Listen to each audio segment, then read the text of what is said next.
Hi everybody, welcome to the Steckline Report. Well, guess what? We've got some high dollar folks saying that there's some fake meats out there that finally are tasting like chicken. But they don't say much about finally tasting like beef.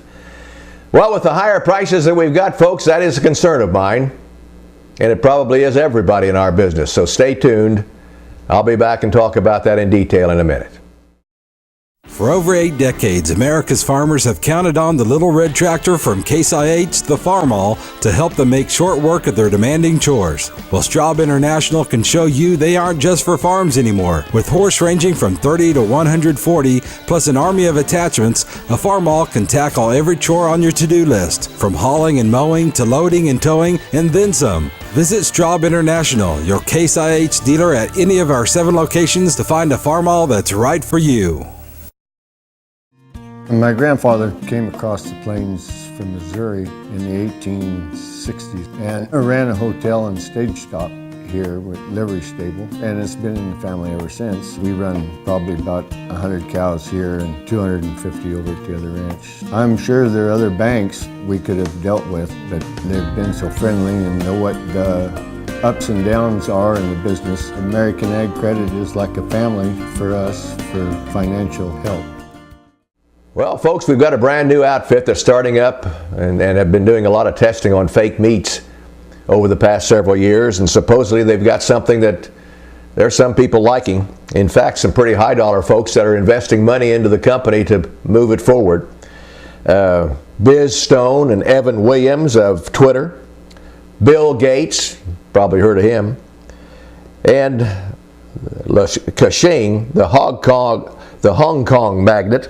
He's invested money into this company, and Mr. Gates says that, and then he wrote in some kind of a piece on the internet, that very convincing taste on this fake product that tastes like chicken.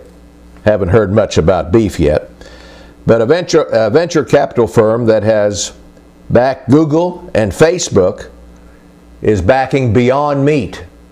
That's the name of the company that's coming with these fake meats. But how much will they really get done? I'm a little worried because the world has changed, folks. And here's their pitch. Listen to this. And it's scary with the younger folks anymore. The problems that they list with today's food issues.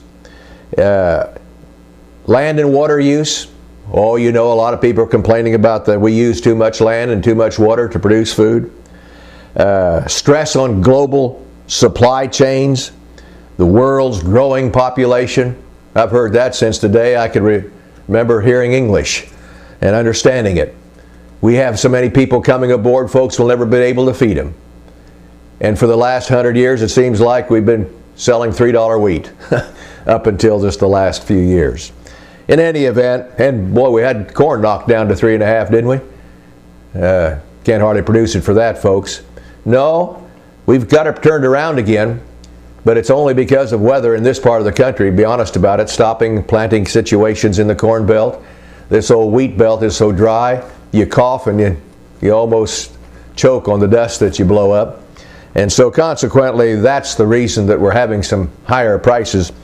But restaurant chains and these kinds of people, even somebody who's invested in the meat business is in behind this too, but they wouldn't say who it is. This is an article in the New York Times that I'm getting out of here. And so we'll just kind of keep our eye on it, because I just knew, in fact I thought it would be before now, that they would come with some kind of junk that would kind of taste like beef, pork, and chicken. This one looks like it's the closest to anything that's been developed for a good long time. And the scary part about it is they got a lot of money behind it. And you know, money makes it work. And so consequently, that's something to keep in mind. In the meantime, keep in mind, friends, we need some better weather around for these spring planting conditions and also for wheat growing conditions. The grain market remains firm, primarily because of that. See you on the next Steckline Report.